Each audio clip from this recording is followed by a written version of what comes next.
को बहुत आवश्यकता है जल की। यदि उस मुरली बजाने वाले के पास तनिक सा भी जल मिल गया तो उनके लिए अच्छा हो जाएगा। बालक, तुमने प्रथम प्रश्न का उत्तर तो अति उत्तम दिया है। अब मैं देखता हूँ मेरे द्वितीय प्रश्न का उत्तर तुम दे पाते हो या नहीं। मेरा द्वितीय प्रश्न है, ऐसी कौन सी वस्तु है जो परिवर्तनशील है? हनुमान, वृक्ष हो सकता है। उस पर प्रतिदिन पत्ते पात आते रहते हैं। नहीं तो धरती भी हो सकती है। जैसे वो धरती पहले हरी भरी थी, अब मुरथल हो गई है। शीघ्र उत्तर दो हनुमान, वहाँ सब व्याकुलता से प्रतीक्षा कर रहे होंगे। अब तो तुम यहाँ उलझ चुके हो हनुमान। जितना विलंब, जितनी प्रतीक्षा, उतना ही अच्छा। समय, ऋषिवर, समय समय कभी एक सा नहीं रहता, नित्य परिवर्तित होता ही रहता है। जो समय आज है वो कल नहीं होता।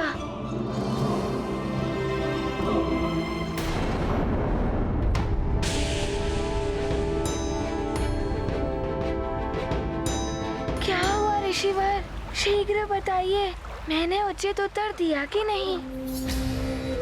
शीघ्र बताइए ना ऋषिवर, मुझे विलंब हो रहा है। जल के बिना वहाँ नानी और सबकी कैसी दशा हो रही होगी। कुछ धुंधला सा प्रतीत हो रहा है। वो समय ही है जो परिवर्तनशील रहता है और तुमने पूर्णतया उचित उत्तर दिया है। मैं ठीक ही कह रहा था। कोई है वहां, प्रतीत हो रहा है कुछ भैंसे हैं वहां पर, चरवाहा भी है। चरवाहे के पास जल अवश्य होगा। अब मैं तुमसे अंतिम प्रश्न पूछता हूँ। यदि इस प्रश्न का उत्तर तुमने उचित दिया तो तुम्हें यह जल भी प्राप्त हो जाएगा और तुम्हारा मित्र भी, और साथ ही ये पशु पक्षी भी जीवित हो जाएंगे। किंतु उत्तर देने में त्रुटि हुई तो तुम भी इन सब के भांति पत्थर की मूर्ति बन जाओगे। ऋषिवर, मुझे मेरी चिंता नहीं है। वहाँ मेरा पूरा परिवार कष्ट में होगा। मैं उनके कष्ट दूर करने के लिए कुछ भी कर सकता हूँ। आप शीघ्र ही प्रश्न पूछिए। तो बताओ, सबसे घना अंधकार क्या होता है जिसमें सब दिखते हुए भी ना दिखाई दें? सबसे घना अंधकार, ये तो बड़ा ही विचित्र प्रश्न पूछ लिया ऋषिवर ने। अंधकार दिखते हुए भी ना दिखाई दे। अमावस्या की रात ही तो उत्तर नहीं। नहीं, मेरी तो बुद्धि ही नहीं चल रही है। अब कहीं तुम मूर्ति न बन जाओ, बड़ा ही अनर्थ हो जाएगा। तुम उत्तर दोगे बालक?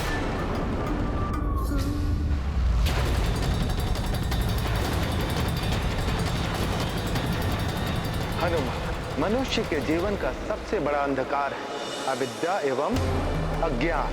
अज्ञानी व्यक्ति किसी भी वस्तु को देखकर भी नहीं जान सकता कि उस वस्तु का महत्व क्या है। ऋषिवर,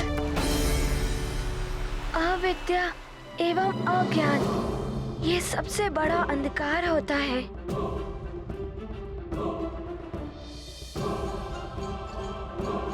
ऋषिवर, मैंने उचित उत्तर दिया ना?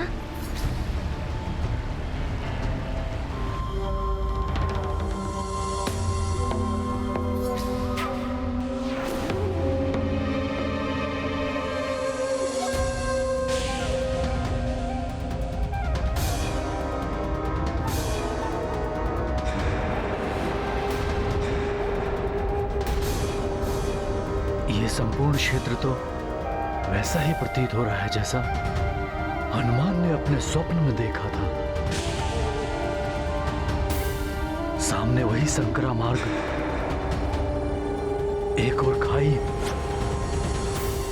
एक और पर्वत, और ये जंगली भैंसें। कहीं हनुमान का स्वप्न सत्य तो नहीं होने वाला है।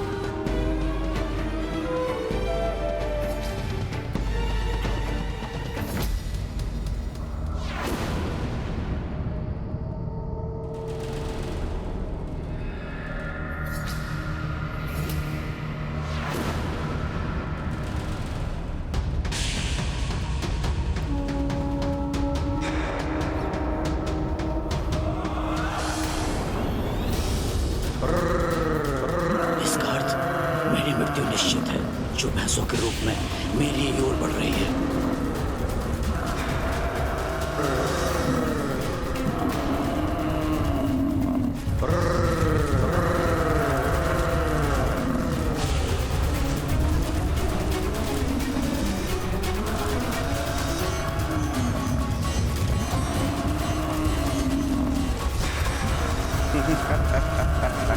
कहीं हनुमान का स्वप्न सत्य तो नहीं होने वाला है।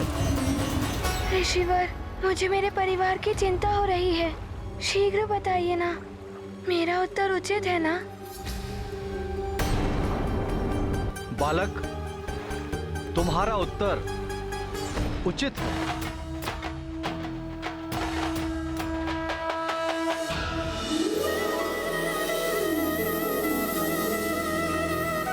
हनुमान मित्र, मैं पुनः अपनी अवस्था में आ गया।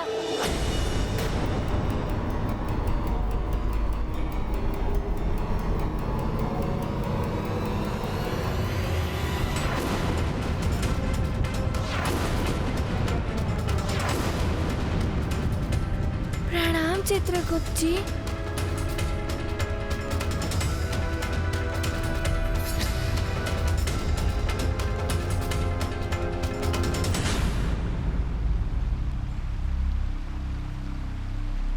अब तुम धर्मानुसार इस जलाशय के जल प्राप्त करने के अधिकारी हो गए हो। चित्रगुप्त जी, इसीलिए मुझे आपका स्वर परिचित सा लग रहा था। किंतु आप यहाँ क्या कर रहे हैं? आप तो यमलोक में प्राणियों के पाप पुण्य का लेखा जोखा करते हैं, फिर आप ये क्यों कर रहे हैं? हनुमान, पाप पुण्य के अनुसार दंड या पुरस्कार प्रदान करने में, सहायता करने में मेरा एवं समस्त अन्य देवताओं का भी कर्तव्य होता है। इसलिए मैं जो भी कर रहा था, मात्र कालदेव की आज्ञा का पालन ही कर रहा था। कालदेव की आज्ञा का पालन?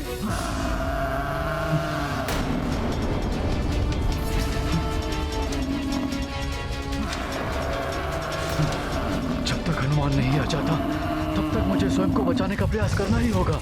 तुम्हें प्रश्नों में उलझाए रखने का आदेश मुझे कालदेव ने ही दिया था, ताकि तुम अपने पिता से दूर रहो और कालदेव उन तक पहुंच सके। मैं ऐसा होने नहीं दूंगा। मित्रों, चलो।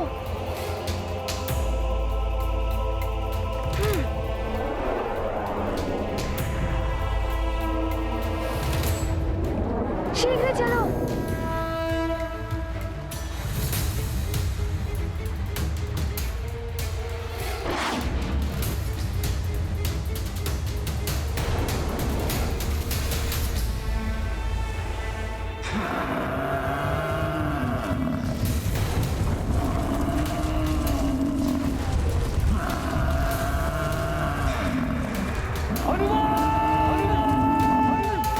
श्री की ध्वनि, ये तो स्वामी की पुकार।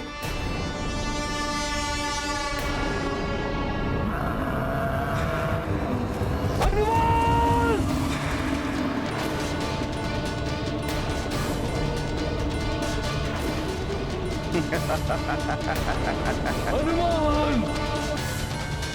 ये तो ठीक वैसा ही दृश्य है जैसा मैंने स्वप्न में देखा था। पिताश्री! हनुमान, देखता हूँ अब कैसे रक्षित करते हो अपने पिता को काल से।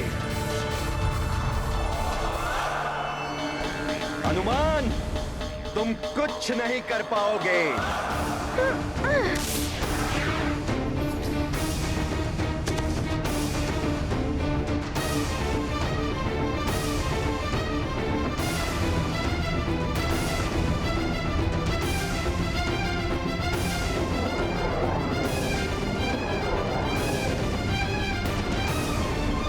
पिताश्री मैं आ रहा हूँ।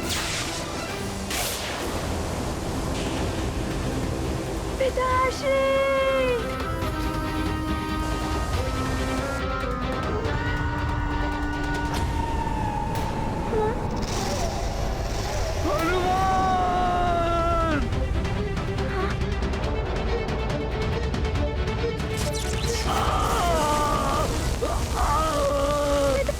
कालदेव, नहीं कालदेव, छोड़ दीजिए पिताश्री को कालदेव।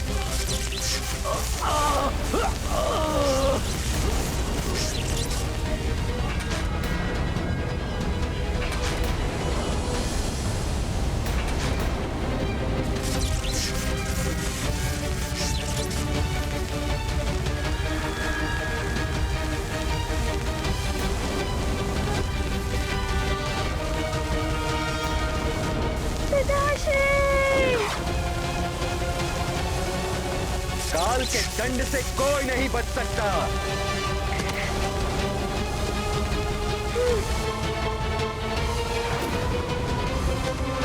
पिताश्री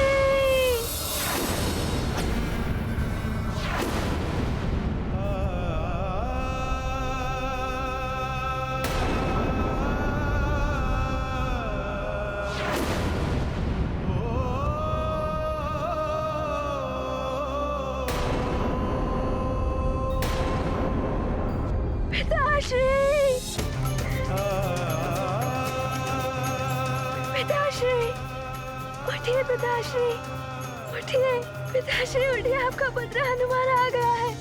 उठिए पिताश्री, उठिए ना पिताश्री, आपका पुत्र हनुमान आ गया है। पिताश्री उठिए ना, पिताश्री मेरी पुकार सुनिए पिताश्री।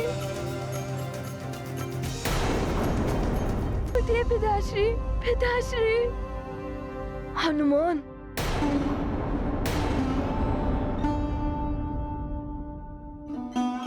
महाराज,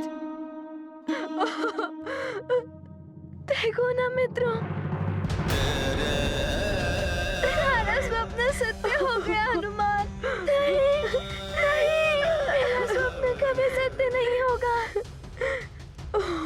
मेरे पिताश्री अभी उठ जाएंगे। उठिए ना पिताश्री, आप उठ जाएंगे अवश्य। उठिए, मुझसे बात करिए।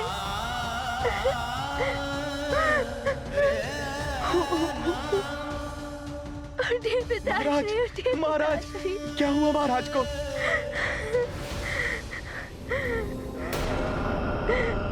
महाराज, ये तो अनर्थ हो गया युवराज। बहुत बड़ा अनर्थ हो गया। नहीं, पिताश्री को कुछ नहीं हुआ है। वो अभी उठेंगे, मुझसे बात करेंगे। उठिए पिताश्री, अपने नेत्र खोलिए। कालदेव, आप ऐसा नहीं कर सकते। मेरे पिताश्री को मुझसे नहीं छीन सकते कालदेव।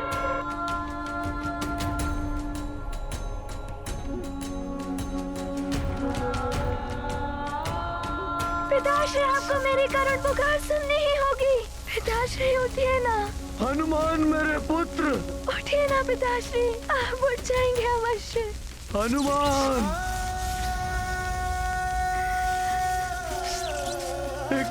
एक बालक को उसके पिता से दूर मत कीजिए। मुझे जाने दीजिए कालदेव। कालदेव, मेरा हनुमान रो रहा है। एक बालक को उसके पिता से दूर मत कीजिए। मुझे जाने दीजिए कालदेव। हनुमान। पिताश्री उठिए, पिताश्री। हनुमान मेरे पुत्र। अपने हनुमान से बात कीजिए पिताश्री, अपने हनुमान से बात कीजिए। केसरी, जब तक देह में प्राण होते हैं, संबंध तब तक ही होते हैं। आपके देह से आत्मा पृथक हो चुकी है।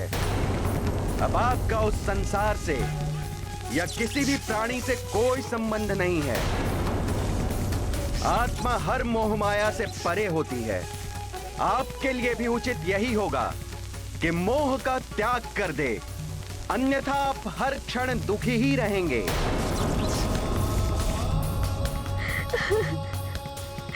मेरे पुत्र के नेत्रों से बहते हुए अश्रु देखिए। उसके दुख से भरी हुई करुण पुकार सुनिए। पिताश्री मेरी पुकार सुनिए पिताश्री। ये दृश्य देखकर चट्टान का हृदय भी द्रवित हो उठेगा। और आप कहते हैं कि मैं मोह त्याग दूं।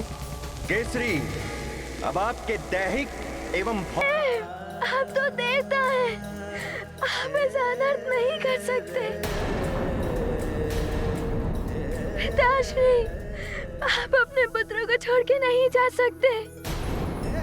मुझे गले लगा लीजिए पिताश्री, मुझे लौट आइए वापस पिताश्री।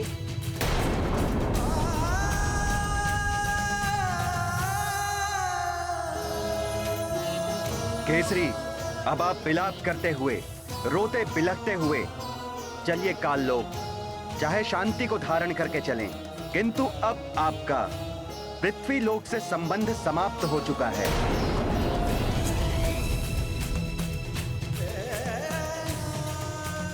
पुत्र हनुमान। कालदेव, क्या मेरा दर्द इतना बड़ा था जो आपने मेरे पिताश्री के प्राण ही हर लिए? मैं मेरे पिताश्री के बिना नहीं रह पाऊंगा। पिताश्री उठिए, लौट आइए पिताश्री। पिताश्री, पिताश्री,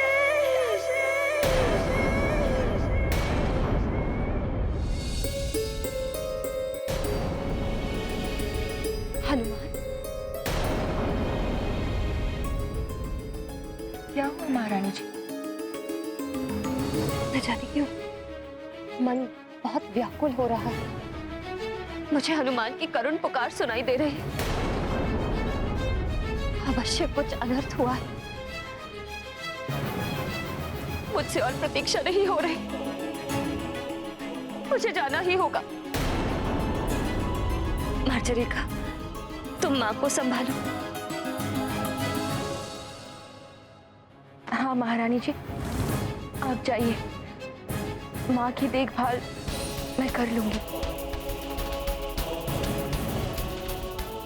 हनुमान,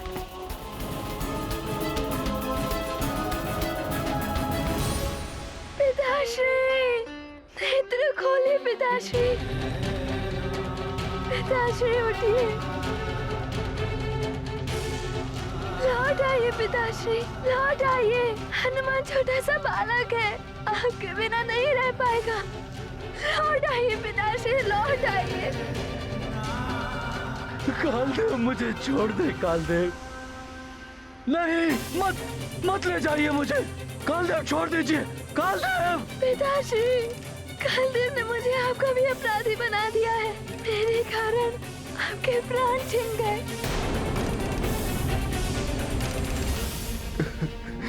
महाराज,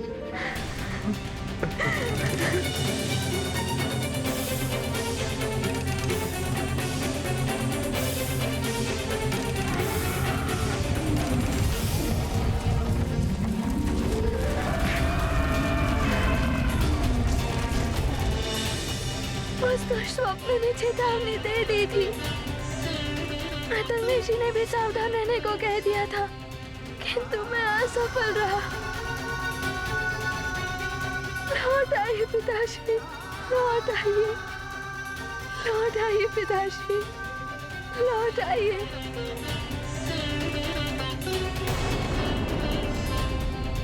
नेत्र खोलिए अपने पिताश्री, नेत्र खोलिए।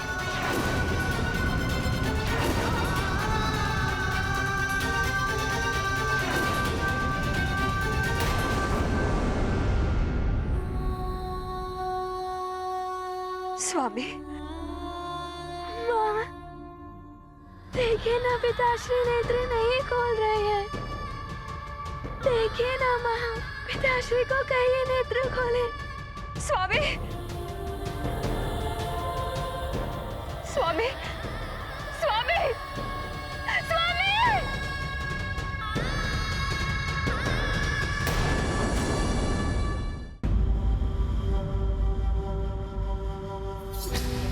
माँ को बहुत आवश्यकता है जल की।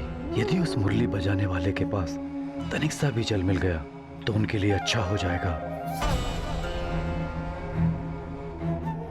बालक, तुमने प्रथम प्रश्न का उत्तर तो अति उत्तम दिया है। अब मैं देखता हूँ मेरे द्वितीय प्रश्न का उत्तर तुम दे पाते हो या नहीं? मेरा द्वितीय प्रश्न है, ऐसी कौन सी वस्तु है जो परिवर्तनशील है? हनुमान, वृक्ष हो सकता है।